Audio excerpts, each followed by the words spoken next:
엄마는 이혼하고 계속 나랑 자주 봤잖아. 애도 봐주고. 그런데 아빠는 이혼하고 나서 우리랑 떨어져서 살고 얼굴도 잘 못 보니까 불쌍해서. 불쌍해서? 내가 너랑 붙어 있던 이유가 뭐였는데? 네가 애 봐달라고 했잖아. 네 남편 지방 출장 가고 혼자 애 보기 힘들다며. 그런데 뭐? 아빠가 불쌍해? 차라리 솔직히 말해. 네 아빠가 이제 와서 애비 노릇하며 집 한 채 해준 거 그것 때문이라고. 아니 엄마, 왜 나를 나쁜 사람처럼 몰아가? 나 그런 애 아니야.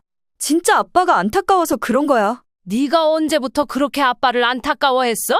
엄마 이혼할 때 둘이 살림 갈라지면서 그 여자한테는 새 집 해주고 자식인 니들은 안 돌아본다고 너도 네 아빠 싫다고 했던 게 1년도 안 됐어? 이제 와서 받으니까 좋은가 보네? 안 그래? 아, 진짜 왜 이래? 내 얘기도 좀 들어봐. 네 엄마인 나는 이혼하고 싶은 순간이 이번뿐이었는 줄 알아? 오로지 니들 위해서 참았다고. 딸 결혼시키고 손녀도 안쓰러워서 돌봐주겠다고 밤낮을 가리지 않고 봐줬는데 뭐? 아빠가 불쌍해? 그래서 네 엄마는 구정 때 버려두고 다 같이 네 아빠 새 여자까지 껴서 여행들을 가신다고? 아, 엄마? 흥분 좀 하지 마. 왜 자꾸 얘기가 앞서 나가? 왜 자꾸 나만 나쁜 애 만드는 식으로 말을 해? 아니, 너 그런 애 맞아. 이혼하고 마음 힘들다는 네 엄마 불러다가 몇 달을 네 자식 맡겨놓고 봐달라고 하고 너는 네 편할 때만 엄마 불러다 썼어. 네 좋은 일만 시켜준 엄마한테 너는 그러면 안 됐어? 박 씨는 혼란스러웠습니다. 나이 60이 넘어 남편과 분리되고 자식들로부터 연달아 배신을 당하고 나니 이젠 이게 내 잘못인지 가족들 잘못인지도 헷갈렸습니다. 누군가 이 상황에 대해 정의를 내려줬으면 좋겠다고 생각했습니다. 박성미 씨는 올해로 61세가 된 여성으로 평생 가정을 위해 헌신하며 살아온 전형적인 어머니였습니다. 그리고 박 씨는 이제 이혼한 지 1년 차가 됩니다. 남들은 왜 나이 먹어 이혼을 하냐, 황혼이혼이라는 말도 주책이라고 하지만 사정을 들어본다면 이 선택을 무작정 말릴 수는 없을 것입니다. 박 씨는 젊은 시절 남편과 결혼해 두 아이를 낳으며 평범하고 행복한 가정을 꾸릴 것이라 기대했지만 현실은 달랐습니다. 남편의 외도와 반복된 다툼은 결국 그녀를 깊은 절망으로 몰아넣었습니다. 남편의 외도 사실은 아이들이 고등학생이던 시절에도 이미 드러났습니다. 당시 박 씨는 가정을 지키기 위해 참고 또 참았지만 마음속 고통은 이루 말할 수 없을 정도였습니다. 남편이 집에 들어오지 않는 날이 잦아지면서 의심은 확신으로 바뀌었고 심지어 내연녀와 함께 다니는 모습이 동네 여기저기서 목격되기도 했습니다. 참다 못한 박 씨는 친정도 멀고 의지할 곳이 없어 그만 시댁에 도움을 청했습니다. 그러나 시댁 식구들의 반응은 냉담했습니다.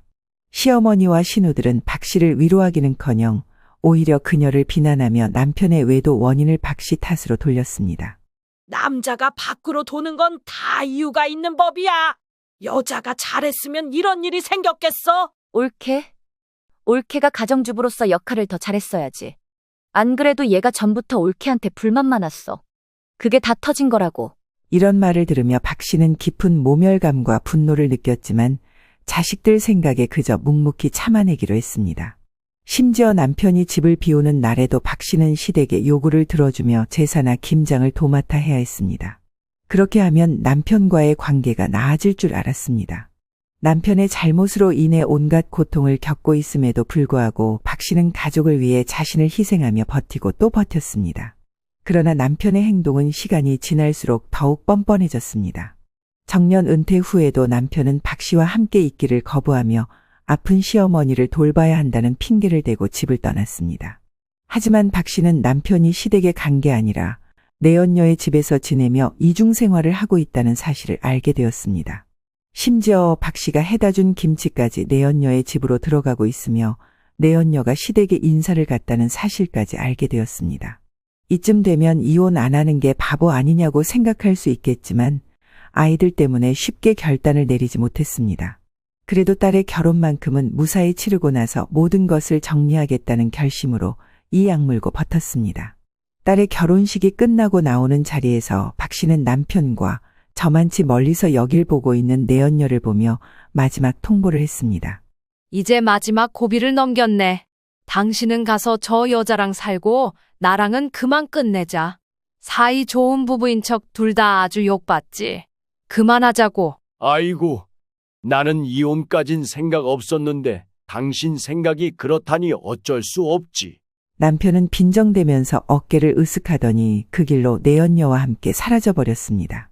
그리고 집에 들려 스스로 짐을 챙겨 나가버렸습니다. 이후 박 씨는 남편과의 결혼 생활을 마무리 지으며 홀로 서게 되었습니다.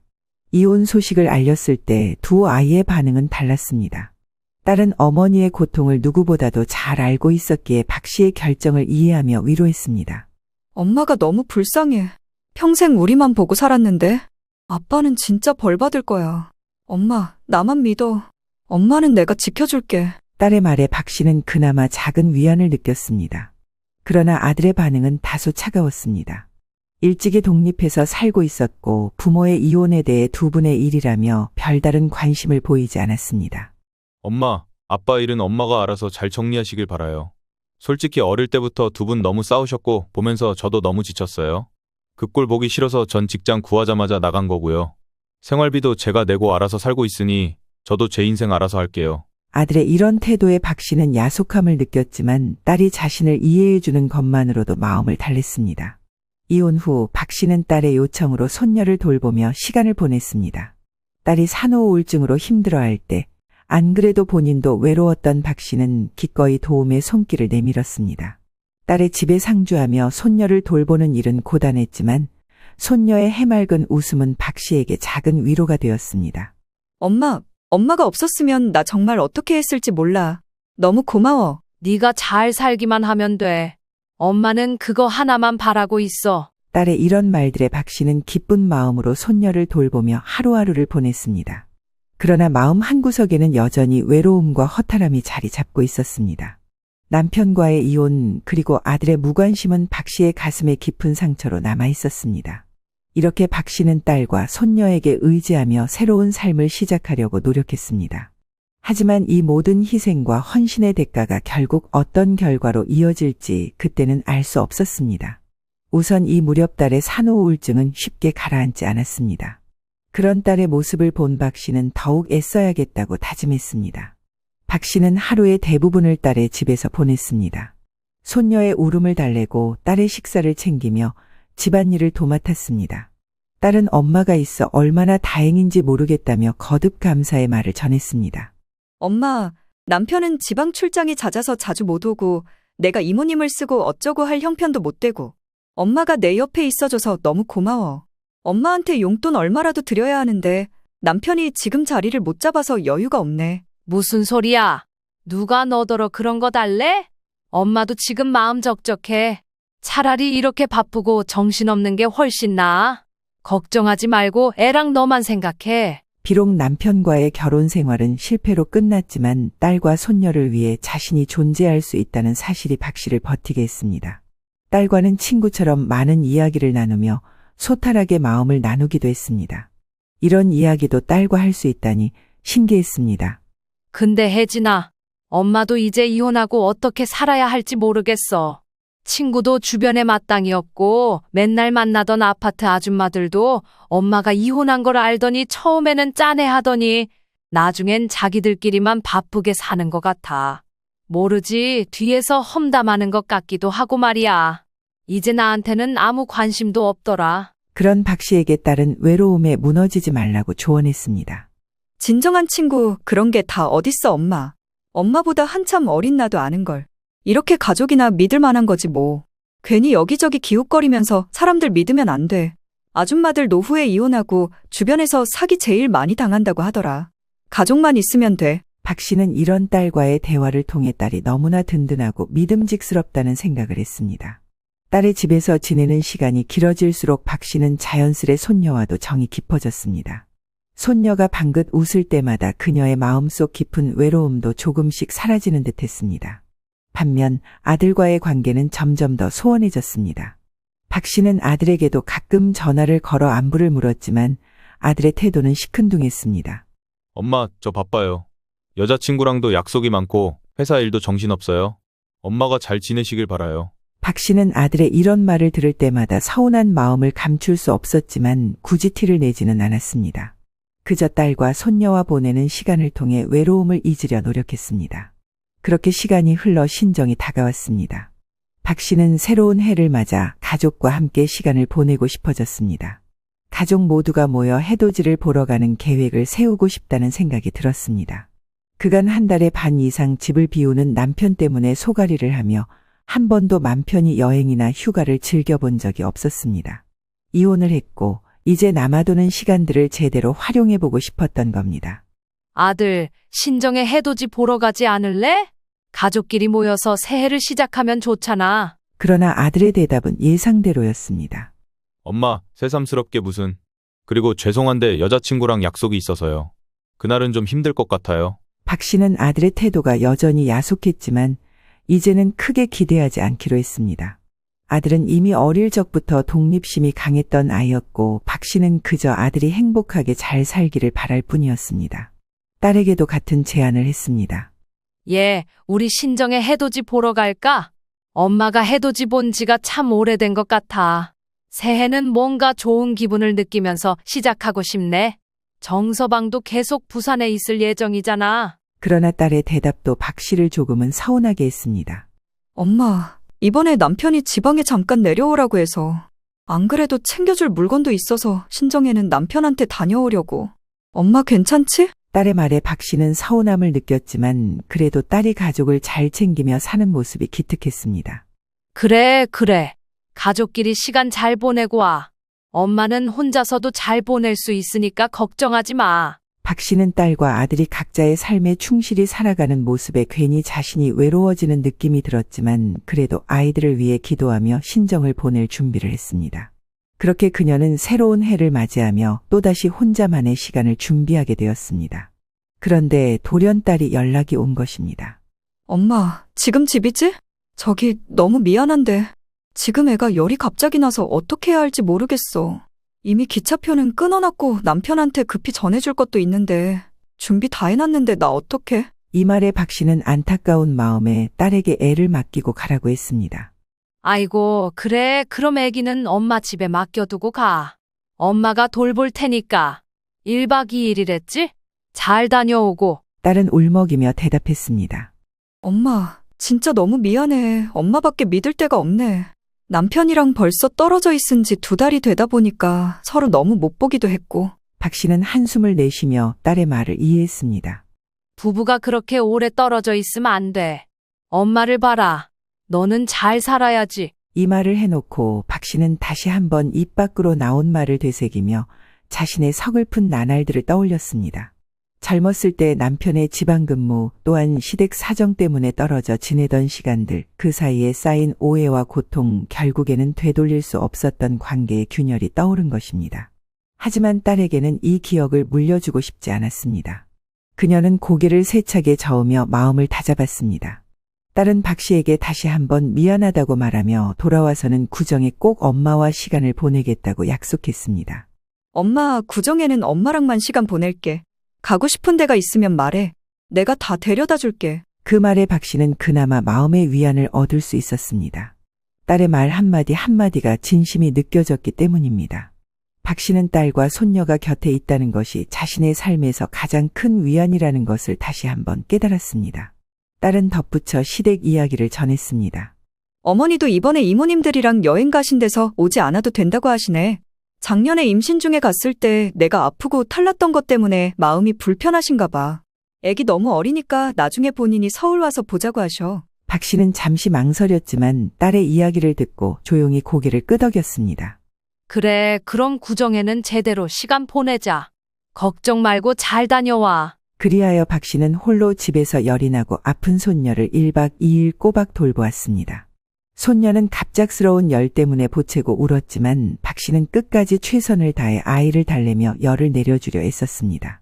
본인도 감기에 옮을까 싶어 마스크를 쓰고 돌봤지만 시간이 지날수록 체력은 점점 고갈되었습니다. 특히 밤이 되면 상황은 더 힘들어졌습니다. 손녀는 밤새도록 깨며 울었고 박 씨는 손녀를 달래느라 제대로 눕지도 못한 채 밤을 새우다시피 했습니다. 아이를 안고 달래는 동안 박 씨의 몸은 점점 지쳤지만 마음만큼은 손녀를 지켜주겠다는 의지가 꺾이지 않았습니다. 괜찮아, 우리 손녀. 할머니가 있잖아. 조금만 참자. 그렇게 한숨도 자지 못하고 손녀를 돌본 박 씨는 딸이 돌아올 시간이 가까워지자 힘겹게 손녀를 안고 딸의 집으로 향했습니다. 손녀는 박 씨의 품 안에서 간신히 잠이 들었고 박 씨는 조심스레 문을 열었습니다. 딸이 돌아왔을 때 박 씨는 손녀를 딸에게 넘겨주며 안도의 한숨을 내쉬었습니다. 하지만 과로와 피로가 누적된 탓인지 박 씨는 결국 딸이 돌아온 직후 몸이 축 늘어진 채 소파에 주저앉고 말았습니다. 딸은 그런 박 씨를 보며 깜짝 놀랐습니다. 엄마, 괜찮아? 얼굴이 왜 이렇게 창백해? 그제야 박 씨는 자신이 감기에 걸렸다는 것을 느꼈습니다. 어쩌면 손녀를 돌보며 몸이 약해졌던 탓인지 기운이 쭉 빠져나가는 듯했습니다. 괜찮아. 걱정하지 마라. 그냥 조금 쉬면 나아질 거야. 딸은 미안한 마음에 박 씨를 부축하며 약을 챙겨주었습니다. 엄마, 나 때문에 고생 많았어. 정말 미안해. 앞으로는 엄마도 좀 쉬어가면서 하자. 엄마 몸이 더 중요해. 딸의 진심 어린 말에 박 씨는 고개를 끄덕이며 미소를 지었습니다. 딸과 손녀를 위해 무엇이든 할 수 있었던 그녀의 마음은 딸의 사려 깊은 배려와 감사의 말로 조금이나마 보상받을 수 있었습니다. 박 씨는 감기에 걸려 몸이 힘들었지만 딸과 손녀를 향한 사랑은 더욱 깊어졌습니다. 딸과의 대화 속에서 그녀는 자신이 비록 홀로 서기를 시작했지만 여전히 가족으로부터 필요한 존재임을 다시 한번 느끼며 위로받았습니다. 사실 박 씨가 이렇게 마음을 더 굳게 다지게 된 것은 손녀를 돌보고 힘겹게 보내던 밤 사건이 있었기 때문입니다. 갑작스럽게 울리는 휴대폰 벨소리에 깜짝 놀랐습니다. 저녁 늦은 시각에 걸려온 전화가 누구일까 싶어 화면을 확인하니 낯익은 번호가 떴습니다. 한참을 망설였지만 전화를 받았습니다. 그 번호의 주인은 다름 아닌 전 남편이었습니다. 뭐야? 이 시간에 무슨 일이야? 박 씨는 피곤한 목소리로 말했습니다. 전 남편은 기다렸다는 듯이 목소리를 높였습니다. 뭐긴 뭐야. 당신 요즘도 그렇게 잘난 척하며 살고 있나 싶어서 확인하려고. 박 씨는 이 말을 듣고 기가 막혀 어이가 없었습니다. 이혼 후 연락 한 번 없던 전 남편이 이제 와서 이런 식으로 시비를 걸어오다니요. 잘났든 못났든 그게 당신이 상관할 일이야? 연락 없는 걸 보니 잘 살고 있는 줄 알았더니 무슨 일이야? 박 씨는 차분히 대처하려 했지만 전 남편의 다음 말에 감정이 격해졌습니다. 그 아파트 말이야. 내가 왜 그걸 당신한테 넘겨줬나 모르겠네. 생각할수록 열받아. 당신 그거 팔고 좀 조용히 살아. 볼 때마다 짜증나니까. 박 씨는 숨을 고르며 반격했습니다. 당신 그 기집애랑 나가면서 내가 상간녀 소송 걸고 이래저래 이 아파트는 내 명의로 유지하고 있는데 그게 그렇게 아까워? 이걸 왜 또 물고 늘어지는데? 암만 생각해도 아파트 준 건 내가 열받아서 잠이 안 와서 그래. 곱게 이혼하지. 나이 처먹고 상간 소송 같은 건 왜 걸어? 그거 걸린 것 때문에 지금 와이프가 얼마나 일을 벅벅 갈아대는지 알아. 박 씨는 전 남편의 뻔뻔한 태도에 피가 거꾸로 솟았습니다. 잘났다. 그 나이 먹고 한창 어린 새 여자 만나 살면서 남은 건 자식밖에 없는 나한테 이렇게 따지는 거야? 됐고, 당신 그냥 그 아파트 정리해서 애들 주고 좀 우리 시야에서 떨어져 살아. 이 말을 듣자 박 씨는 참을 수 없었습니다. 싫어? 내가 왜 그래야 하는데? 그러게 누가 새 여자랑 새 살림을 이 근처 아파트로 잡으래? 어린 여자한테 신축 아파트 해주고 싶어서 환장한 건 당신이지 여기서 십몇 년 살아온 내 잘못이 아니야. 두 사람의 대화는 점점 더 험악해졌습니다. 전 남편은 짜증을 내며 더 큰 소리로 따져 물었습니다. 애들도 내 말 듣겠지. 당신같이 답답한 여자랑 이제 인연 끊게 만들 거야. 애들이 미쳤다고 당신 말을 들어? 애들은 다 내 편이야. 지 엄마 고생한 거 눈으로 다 보고 큰 애들이라고. 그렇게 박 씨는 전화를 끊어버렸습니다. 손에는 여전히 휴대폰이 쥐어져 있었고 숨을 몰아쉬며 복잡한 마음을 추스르려 했습니다. 그러나 전 남편의 뻔뻔한 태도와 무례한 말투가 계속해서 머릿속에 맴돌았습니다. 그날 밤 박 씨는 소파에 앉아 한참을 멍하니 있었습니다. 그동안 이혼 후 혼자서 딸을 키우며 얼마나 힘들었는지 떠올랐습니다. 그 고통의 시간 속에서도 자신이 이렇게 버텨낸 이유는 아이들을 위해서였습니다. 전 남편은 그런 박 씨의 노력을 무시하며 끝까지 자신을 괴롭히려 드는 모습이었습니다. 박 씨는 한동안 억울한 마음에 눈물을 흘렸습니다. 이렇게 열심히 살아왔는데도 아직도 저 사람한테 시달려야 하나? 라는 생각이 그녀의 마음을 더 아프게 했습니다. 그러나 곧 박 씨는 이를 악물고 다짐했습니다. 다음 날 아침 박 씨는 피곤한 몸을 이끌고 일어나 하루를 시작했습니다. 어젯밤의 대화가 여전히 그녀의 머릿속에 남아 있었지만 박 씨는 전 남편의 말을 떠올리며 오히려 더 강해져야겠다고 생각했습니다. 그녀의 마음속에는 더 이상 후회나 미련이 자리할 곳이 없었습니다. 박 씨는 딸과 손녀가 자신을 필요로 한다는 사실을 되새기며 더 단단해진 마음으로 하루를 보냈습니다. 그녀는 딸과 함께 웃으며 손녀를 안아주는 시간이야말로 자신이 앞으로 나아갈 수 있는 원동력이라는 것을 깨달았습니다. 그리고 며칠 지나 박 씨는 구정을 맞아 홀가분한 계획을 세우며 딸에게 전화를 걸었습니다. 네 오빠는 또 여자친구랑 놀러 갈 테니 냅두고 우리끼리 어디 해외여행이라도 가거나 엄마네서 시간 보내자. 명절에 뭐 거창하게 할 것도 없잖아. 박 씨는 딸과 손녀와 함께 시간을 보내는 계획에 내심 설레었습니다. 그런데 딸의 대답은 박 씨의 기대를 무너뜨렸습니다. 엄마, 그게 이번 구정에는 내가 시댁에 가야 할 것 같아. 안 가도 된다고 하지 않았어? 이번 명절에? 네 시어머니도 그렇게 얘기하셨다고 했잖아. 딸은 난처한 표정으로 대답했습니다. 그랬는데 어머니가 갑자기 변덕을 부리셨어. 이번 명절에 꼭 오라고 하시더라고. 미안해, 엄마. 박 씨는 실망감을 숨기고자 애써 미소를 지었지만 마음이 허전해졌습니다. 딸과 손녀와 보내려던 시간이 사라지자 명절을 어떻게 보낼지 막막했습니다. 한참을 거실에 앉아 텅 빈 마음을 달래던 그때 아들에게서 전화가 왔습니다. 엄마, 나야. 엄마 시간 좀 있어? 나 이번에 원룸 빼고 다른 곳으로 이사하려고 하는데 엄마 명의로 해줬던 거니까 같이 좀 봐줘야 할 것 같아. 필요할 때만 연락하는 아들의 태도에 박 씨는 속으로 감정이 상했습니다.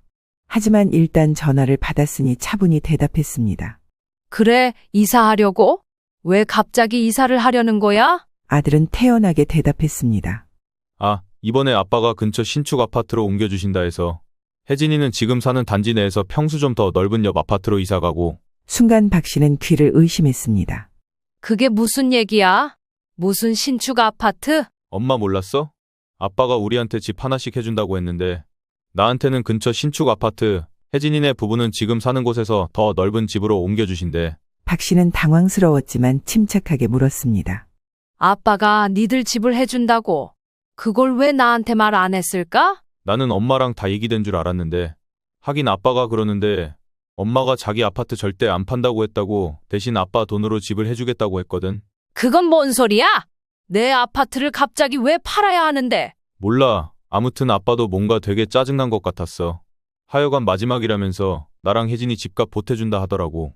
나한테는 신축 20평대 아파트, 혜진이는 지금 사는 단지 옆 아파트인데 평수 조금 늘려서 이사하게 몇 억 보태준다고 들었어. 일단 나는 원룸 빼는 절차만 엄마한테 부탁하려고. 박 씨는 충격으로 잠시 말문이 막혔습니다. 전 남편이 이런 계획을 세우면서 자신과 아무런 논의조차 하지 않았다는 사실이 믿기지 않았습니다. 그런데 아들의 다음 말이 박 씨를 더 큰 충격으로 몰아넣었습니다.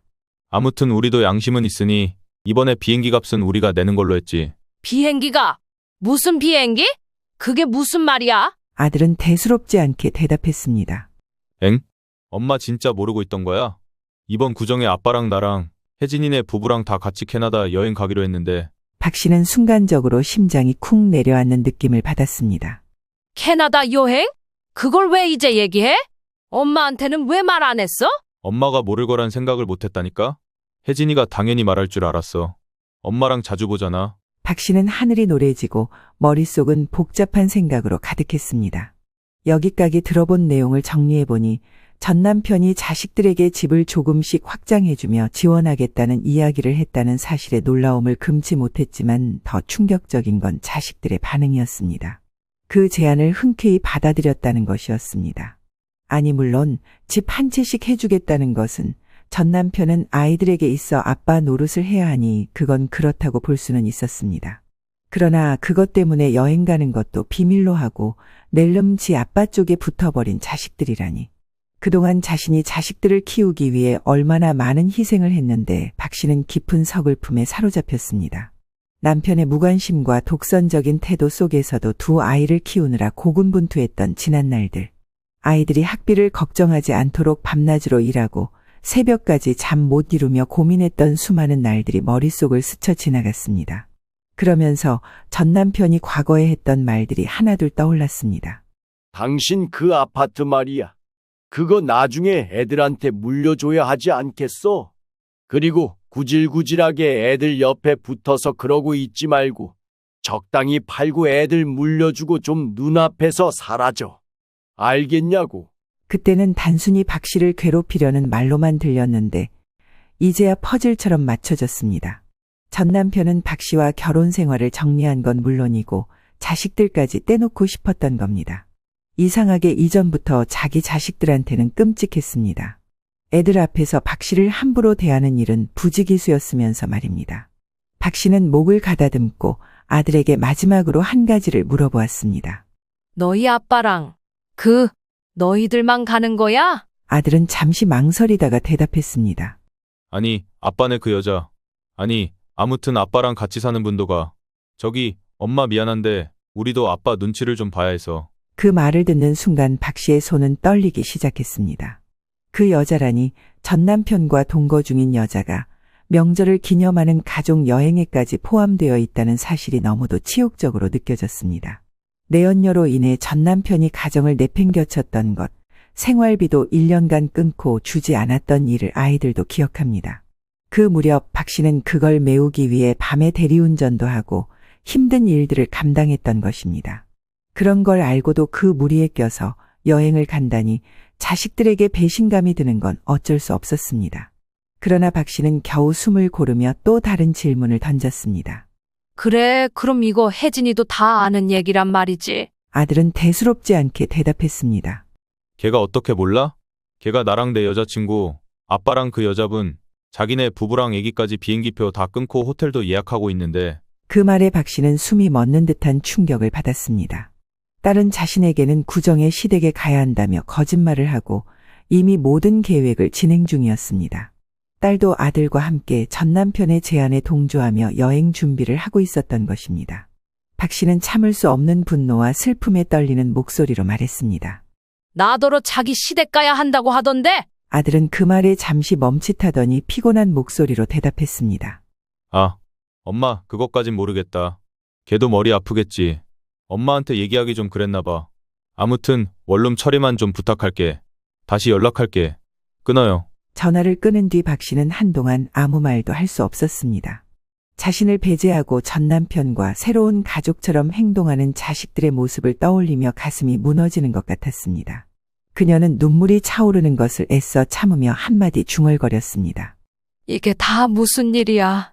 내가 너희를 어떻게 키웠는데. 자식들의 변심과 전 남편의 이중적인 행동에 더 이상 참을 수 없던 박 씨는 바로 행동에 옮겼습니다. 딸 집으로 찾아가 사실을 확인하고 싶었던 것입니다. 곧장 찾아가 도착하자마자 문을 두드리며 따졌습니다. 딸은 문을 열자마자 그녀를 보며 놀란 표정을 지었습니다. 엄마, 오늘 온다고 얘기 안 했잖아. 갑자기 무슨 일이야? 네 오빠한테 다 들었어? 이번 구정 때 니들 아빠랑 오빠랑 아주 대가족으로 캐나다 여행 간다며? 게다가 그 여자도 같이 간다면서? 딸의 얼굴은 순식간에 사색이 됐습니다. 엄마, 아니, 그걸 어떻게 알았어? 오빠가 얘기했다고?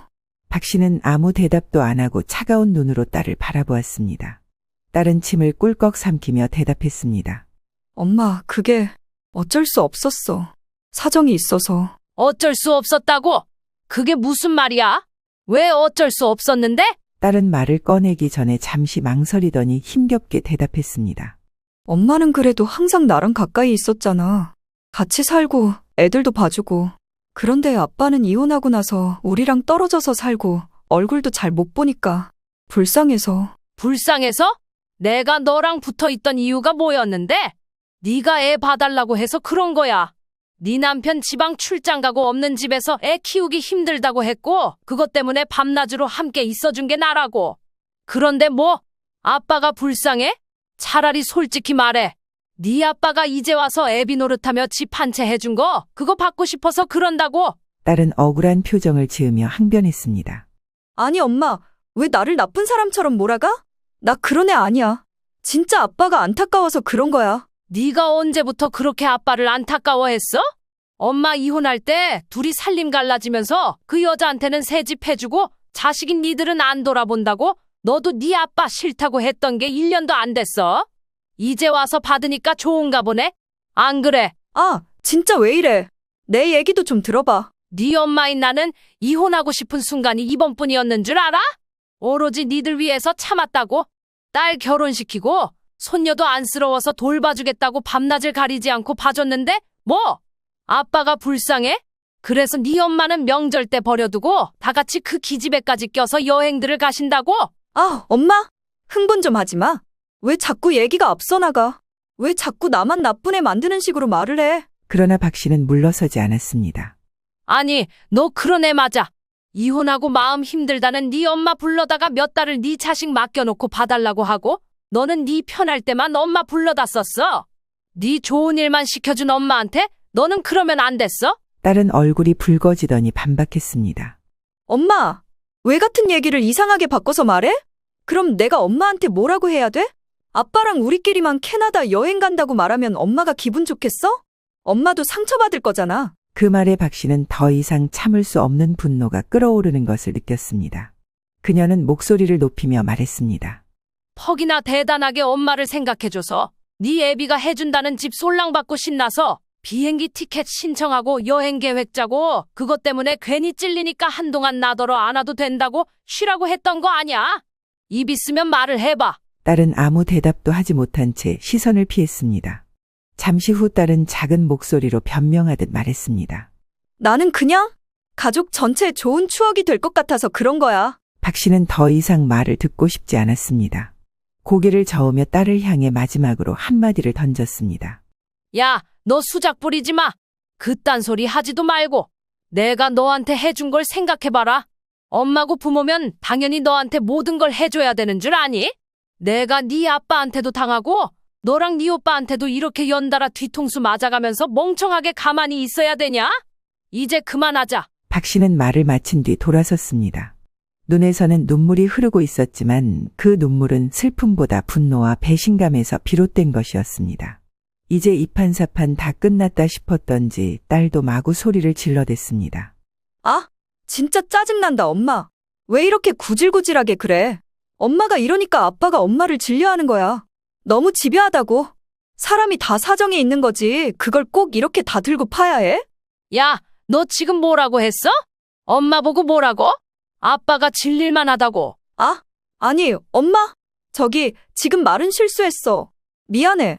아, 그러니까 엄마가 자꾸 이렇게 사람을 짜증나게 하니까. 됐어.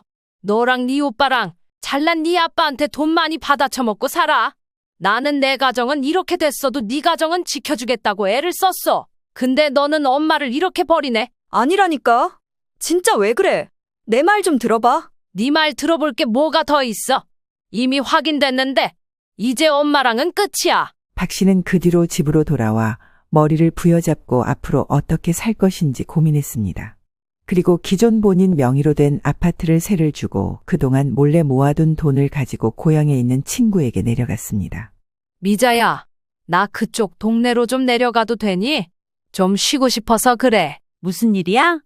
너도 어디 아픈 거 아니지? 나야 여기서 혼자 지내니까 얼마든지 와도 돼. 예전에 한창 놀러 오랄 땐 답장도 없더니. 나야 반갑지 뭐. 본래 박 씨는 친정 식구들과는 오랜 세월 연락을 끊고 살았기에 형제자매들과 사이가 좋지 않았습니다.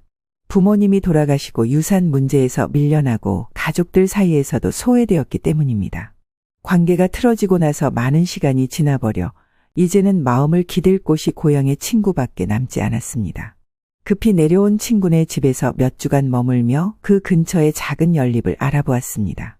다행히 박 씨가 가진 예산으로 충분히 집을 구할 수 있는 곳이었고 그래서 새로운 집을 얻기로 결심했습니다.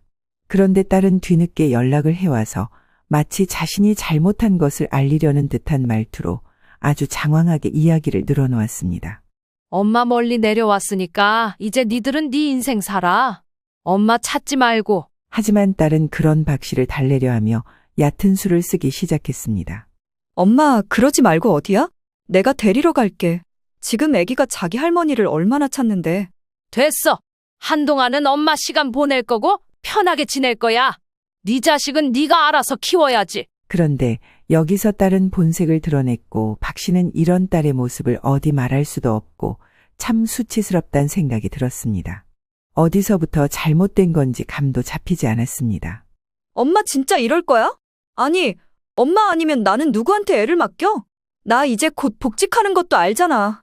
그러지 말고 자꾸 그렇게 삐져있지 말고 좀 올라와 주라고. 사람이 왜 이래? 그깟 일로 이렇게 집까지 내놓고 나가버릴 일이야? 좀 엄마답게 좀 살아? 옆에서 누가 바람 넣는 거 아니야? 그 말을 들은 박 씨는 무력감과 분노가 일면서 그동안 자기 딸에게 쌓인 마음속 갈등이 다시 한번 떠올랐습니다. 그동안 가족이란 이름으로 남편이며 아들딸이며 이들에게 얼마나 많은 시간을 희생하며 살았는지, 그리고 이제는 딸이 자신을 이토록 이용하고 있다는 사실에 박 씨는 가슴이 터질 듯한 고통을 느꼈습니다. 너는 네 엄마 인생은 안중에도 없어. 나는 평생 네 뒤치다거리만 하다 살아야 돼. 나라는 사람은 내 개인의 감정은 있으면 안 되는 거야. 네가 진짜 자식이고 엄마 생각하면 너 이딴 식으로 나오면 안 되는 거야. 그러면서 박 씨는 딸에게 말을 이어갔습니다. 너 내가 마지막으로 한마디만 할게. 꼭 네 자식 너처럼 키워내라. 그때가 되면 내 마음 알겠지. 그런데 어쩌냐? 난 네가 깨달을 때까지 기다려줄 생각 없어. 다시는 얼굴 보지 말자. 박 씨는 그 말을 끝으로 딸의 연락을 차단했습니다. 차단 버튼을 누른 순간 박 씨의 마음속에서는 해방감이 느껴졌습니다. 오랜 세월 동안 자신이 쌓아온 감정의 짐을 조금이나마 내려놓은 것 같았습니다. 이제 박 씨는 더 이상 과거로 돌아가고 싶지 않았습니다. 앞으로 그 누구에게도 의존하지 않고 자신의 길을 가기로 한 박 씨는 처음으로 진정한 자유를 느끼고 있었습니다. 더 이상 자식이나 남편에게 속박당하거나 다른 사람의 기대에 따라 살지 않겠다고 결심한 박 씨는 그 결정을 내리고서야 비로소 평온을 느낄 수 있었습니다. 인생 60살부터 시작이지 뭐 어때? 남편이고 자식들이고 속썩이는 것들 하나도 없고 이제 나 혼자 남았어. 잘 살아보자. 이후 박 씨는 지방에서 조용히 새로운 삶을 시작했습니다. 집 근처에는 오래된 친구가 있으니 가끔 함께 시간을 보내며 지냈습니다. 자식들이 아빠를 선택하고 박 씨를 외면한 게 아팠고 그 여파가 며칠 가기도 했습니다. 하지만 오히려 이렇게 세게 얻어맞은 덕에 박 씨는 뒤늦게라도 자기 자신의 인생을 위해 각오를 다지게 됐습니다. 바로 근방에 친구가 있긴 하지만 친구에게 크게 의지하지도 않습니다. 여기 내려온 이유를 구구절절 설명하지도 않았고 이제는 사람 누구도 과하게 의지하거나 믿지 않기로 다짐했습니다. 적당한 간격을 갖고 나 자신에게 집중하자는 생각을 했습니다. 박 씨는 서울에 있는 아파트에서 나오는 수입을 가지고 여기서는 또 다른 삶을 살아보려고 합니다.